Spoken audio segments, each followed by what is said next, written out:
The Blue Fairy Book by Andrew Lang. The Sleeping Beauty in the Wood. There were formerly a king and a queen, who were so sorry that they had no children, so sorry that it cannot be expressed. They went to all the waters in the world, vows, pilgrimages, all ways were tried, and all to no purpose. At last, however, the queen had a daughter. There was a very fine christening, and the princess had for her godmothers all the fairies they could find in the whole kingdom, they found 7, that every one of them might give her a gift, as was the custom of fairies in those days. By this means the princess had all the perfections imaginable. After the ceremonies of the christening were over, all the company returned to the king's palace, where was prepared a great feast for the fairies. There was placed before every one of them a magnificent cover with a case of massive gold, wherein were a spoon, knife, and fork, all of pure gold set with diamonds and rubies. But as they were all sitting down at table, they saw come into the hall a very old fairy, whom they had not invited, because it was above 50 years since she had been out of a certain tower, and she was believed to be either dead or enchanted. The king ordered her a cover, but could not furnish her with a case of gold as the others, because they had only 7 made for the 7 fairies.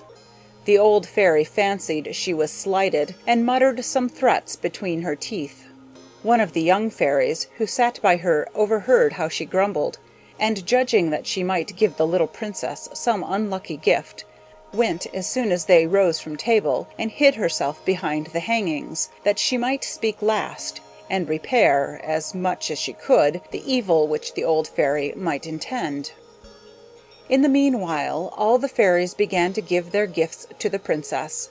The youngest gave her for gift that she should be the most beautiful person in the world; the next, that she should have the wit of an angel; the third, that she should have a wonderful grace in everything she did; the fourth, that she should dance perfectly well; the fifth, that she should sing like a nightingale; and the sixth, that she should play all kinds of instruments to the utmost perfection.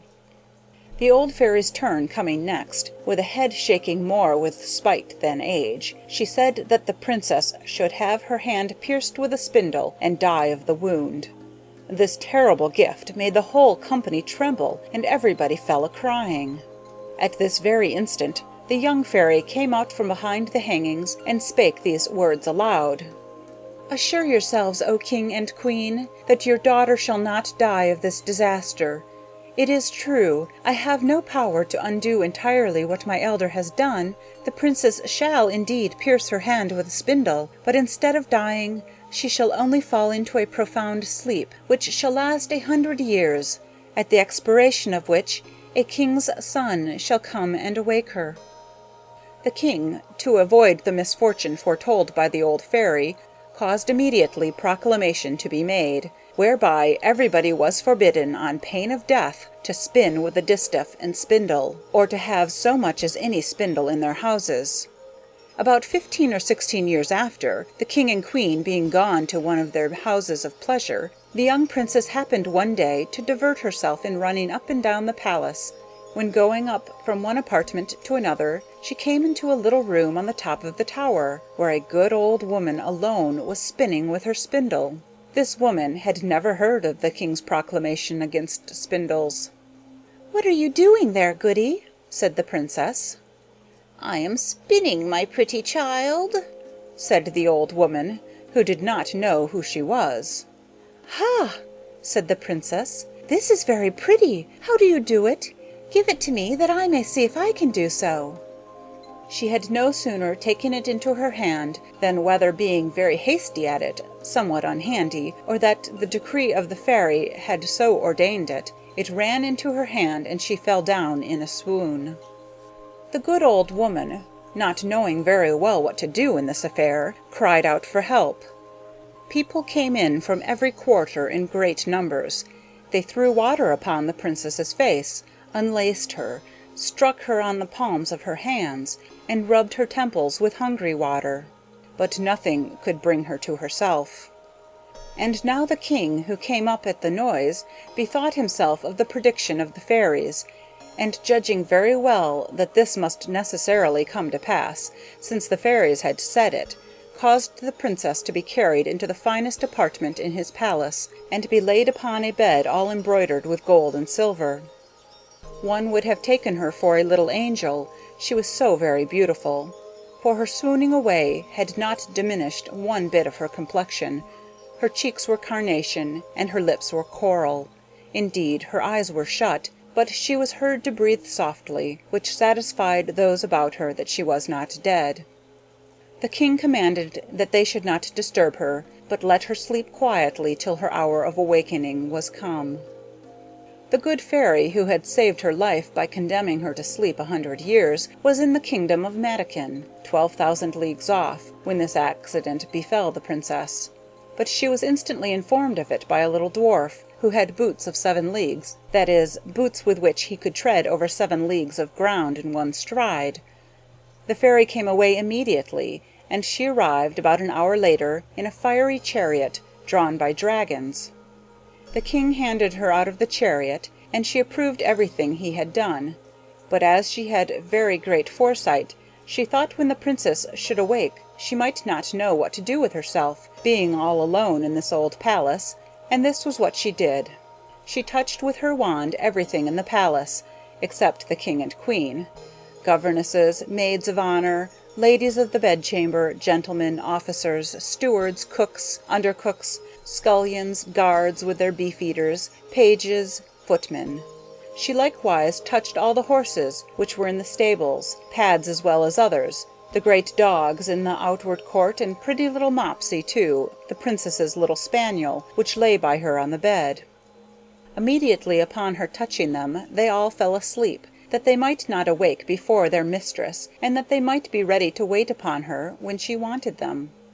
The very spits at the fire, as full as they could hold of partridges and pheasants, did fall asleep also. All this was done in a moment. Fairies are not long in doing their business.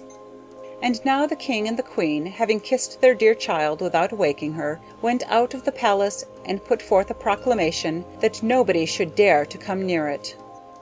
This, however, was not necessary, for in a quarter of an hour's time there grew up all around the park such a vast number of trees, great and small, bushes and brambles, twining one within another, that neither man nor beast could pass through, so that nothing could be seen but the very top of the towers of the palace, and that too not unless it was a good way off.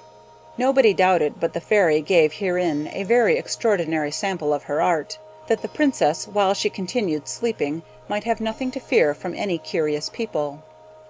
When 100 years were gone and past, the son of the king then reigning, and who was of another family from that of the sleeping princess, being gone a-hunting on that side of the country, asked what those towers were which he saw in the middle of a great thick wood.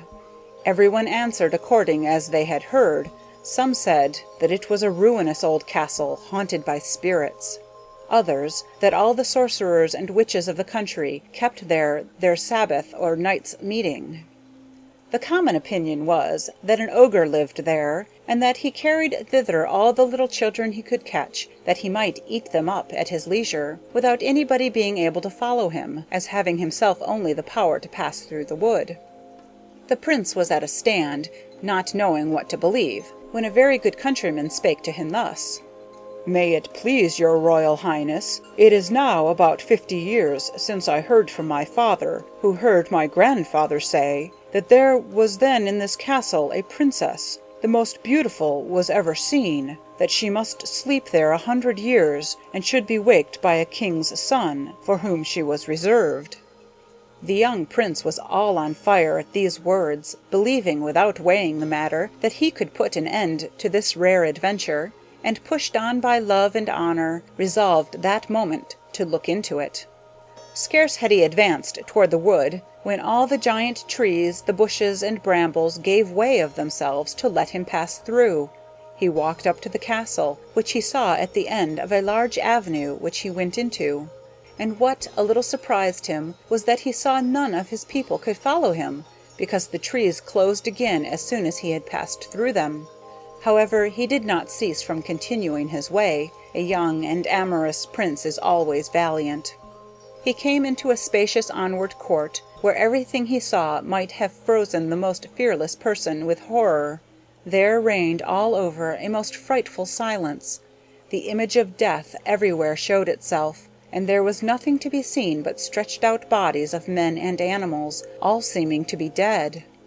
He, however, very well knew, by the ruby faces and pimpled noses of the beef-eaters, that they were only asleep, and their goblets, wherein still remained some drops of wine, showed plainly that they fell asleep in their cups. He then crossed a court paved with marble, went up the stairs, and came into the guard-chamber, where guards were standing in their ranks, with their muskets upon their shoulders, and snoring as loud as they could. After that he went through several rooms full of gentlemen and ladies, all asleep, some standing, others sitting. At last he came into a chamber all gilded with gold, where he saw upon a bed, the curtains of which were all open, the finest sight was ever beheld, a princess, who appeared to be about 15 or 16 years of age, and whose bright and in a manner resplendent beauty had somewhat in it divine. He approached with trembling and admiration, and fell down upon his knees. And now, as the enchantment was at an end, the princess awaked, and looking on him with eyes more tender than the first view might seem to admit of, "Is it you, my prince?" said she to him. "You have waited a long while." The prince, charmed with these words, and much more with the manner in which they were spoken, knew not how to show his joy and gratitude. He assured her that he loved her better than he did himself. Their discourse was not well connected. They did weep more than talk. Little eloquence, a great deal of love. He was more at a loss than she, and we need not wonder at it. She had time to think on what to say to him, for it is very probable, though history mentions nothing of it, that the good fairy, during so long a sleep, had given her very agreeable dreams. In short, they talked 4 hours together, and yet they said not half what they had to say. In the meanwhile, all the palace awaked. Every one thought upon their particular business, and as all of them were not in love, they were ready to die for hunger. The chief lady of honor, being as sharp-set as other folks, grew very impatient, and told the princess aloud that supper was served up. The prince helped the princess to rise. She was entirely dressed, and very magnificently, but his royal highness took care not to tell her that she was dressed like his great-grandmother, and had a point band peeping over a high collar. She looked not a bit less charming and beautiful for all that. They went into the great hall of looking-glasses, where they supped, and were served by the princess's officers. The violins and hautboys played old tunes, but very excellent, though it was now above 100 years since they had played. And after supper, without losing any time, the Lord Almoner married them in the chapel of the castle, and the chief lady of honor drew the curtains. They had but very little sleep. The princess had no occasion, and the prince left her next morning to return to the city, where his father must needs have been in pain for him. The prince told him that he lost his way in the forest as he was hunting, and that he had lain in the cottage of a charcoal burner, who gave him cheese and brown bread. The king, his father, who was a good man, believed him, but his mother could not be persuaded it was true, and seeing that he went almost every day a-hunting, and that he always had some excuse ready for so doing, though he had lain out 3 or 4 nights together, she began to suspect that he was married. For he lived with the princess about 2 whole years, and had by her 2 children, the eldest of which, who was a daughter, was named Morning, and the youngest, who was a son, they called Day, because he was a great deal handsomer and more beautiful than his sister. The queen spoke several times to her son, to inform herself after what manner he did pass his time, and that in this he ought in duty to satisfy her. But he never dared to trust her with his secret. He feared her, though he loved her, for she was of the race of the ogres, and the king would never have married her had it not been for her vast riches. It was even whispered about the court that she had ogreish inclinations, and that whenever she saw little children passing by, she had all the difficulties in the world to avoid falling upon them. And so the prince would never tell her one word. But when the king was dead, which happened about 2 years afterward, and he saw himself lord and master, he openly declared his marriage, and he went in great ceremony to conduct his queen to the palace. They made a magnificent entry into the capital city, she riding between her 2 children. Soon after, the king went to make war with the Emperor ᴘʟᴇᴜ, his neighbor. He left the government of the kingdom to the queen his mother, and earnestly recommended to her care his wife and children. He was obliged to continue his expedition all the summer, and as soon as he departed the queen mother sent her daughter-in-law to a country house among the woods, that she might with the more ease gratify her horrible longing. Some few days afterward she went thither herself, and said to her clerk of the kitchen, "I have a mind to eat little morning for my dinner to-morrow." "Ah, madam!" cried the clerk of the kitchen. "I will have it so," replied the queen, and this she spoke in the tone of an ogress who had a strong desire to eat fresh meat. "And will eat her with a sauce, Robert." The poor man, knowing very well that he must not play tricks with ogresses, took his great knife and went up into little Morning's chamber. She was then 4 years old, and came up to him jumping and laughing, to take him about the neck, and ask him for some sugar candy. Upon which he began to weep. The great knife fell out of his hand, and he went into the backyard, and killed a little lamb, and dressed it with some good sauce, that his mistress assured him that she had never eaten anything so good in her life. He had at the same time taken up little Morning and carried her to his wife, to conceal her in the lodging he had at the bottom of the courtyard.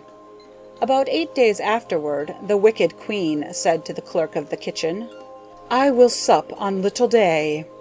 He answered not a word, being resolved to cheat her as he had done before. He went to find out little Day, and saw him with a little foil in his hand, with which he was fencing with a great monkey, the child being then only 3 years of age. He took him up in his arms and carried him to his wife, that she might conceal him in her chamber along with his sister, and in the room of little Day cooked up a young kid, very tender, which the ogress found to be wonderfully good. This was hitherto all mighty well, but one evening this wicked queen said to her clerk of the kitchen, "I will eat the queen with the same sauce I had with her children." It was now that the poor clerk of the kitchen despaired of being able to deceive her. The young queen was turned of 20, not reckoning the 100 years she had been asleep. And now to find in the yard a beast so firm was what puzzled him. He took then a resolution, that he might save his own life, to cut the queen's throat, and going up into her chamber with intent to do it at once, he put himself into as great fury as he could possibly, and came into the young queen's room with his dagger in his hand. He would not, however, surprise her, but told her with a great deal of respect the orders he had received from the queen mother. "Do it, do it," said she, stretching out her neck. "Execute your orders, and then I shall go and see my children, my poor children, whom I so much and so tenderly love," for she thought them dead ever since they had been taken away without her knowledge. "No, no, madam," cried the poor clerk of the kitchen, all in tears, "you shall not die, and yet you shall see your children again. But then you must go home with me at my lodgings, where I have concealed them, and I shall deceive the queen once more, by giving her in your stead a young hind." Upon this he forthwith conducted her to his chamber, where, leaving her to embrace her children, and cry along with them, he went and dressed a young hind, which the queen had for her supper, and devoured it with the same appetite as if it had been the young queen. Exceedingly was she delighted with her cruelty, and she had invented a story to tell the king, at his return, how the mad wolves had eaten up the queen his wife, and her 2 children. One evening, as she was, according to her custom, rambling round about the courts and yards of the palace, to see if she could smell any fresh meat, she heard in a ground room little Day crying, for his mamma was going to whip him, because he had been naughty, and she heard, at the same time, little Morning begging pardon for her brother. The ogress presently knew the voice of the queen and her children, and being quite mad that she had been thus deceived, she commanded next morning by break of day with a most horrible voice, which made everybody tremble, that they should bring into the middle of the great court a large tub, which she caused to be filled with toads, vipers, snakes, and all sorts of serpents, in order to have thrown into it the queen and her children, the clerk of the kitchen, his wife and maid. All whom she had given orders should be brought thither with their hands tied behind them. They were brought out accordingly, and the executioners were just going to throw them into the tub, when the king, who was not so soon expected, entered the court on horseback, for he came post, and asked with the utmost astonishment what was the meaning of this horrible spectacle. No one dared to tell him, when the ogress, all enraged to see what had happened, threw herself head foremost into the tub, and was instantly devoured by the ugly creatures she had ordered to be thrown into it for others. The king could not but be very sorry, for she was his mother, but he soon comforted himself with his beautiful wife and his pretty children. End of The Sleeping Beauty in the Wood, from the Blue Fairy Book.